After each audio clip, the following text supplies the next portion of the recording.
naimona hapo tayari ana mimba, na pia ipo sokoni. Amepandwa na dume aina ya dupi. Yeye pia ni cross ya large white pamoja na dupi. Huyo jike tayari ana mimba ya miezi 2 sasa. Imebaki mwezi mmoja anajifungua. Yupo pia sokoni. Makadirio ya uzao wa kwanza kuanzia watoto 7 na kuendelea.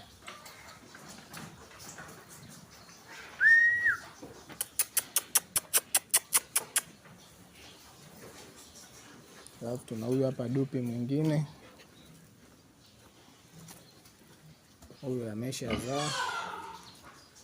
Alizaa tarehe 9, alizaa vitoto 7. Bahati mbaya watatu walikufa.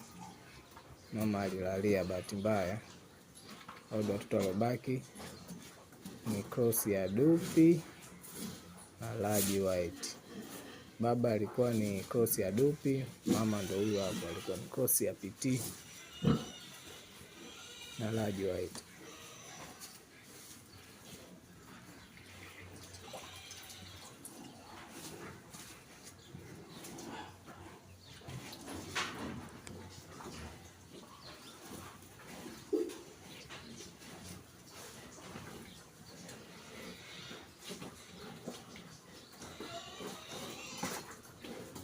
Hapo naona wako watoto majike 3 na dume 1.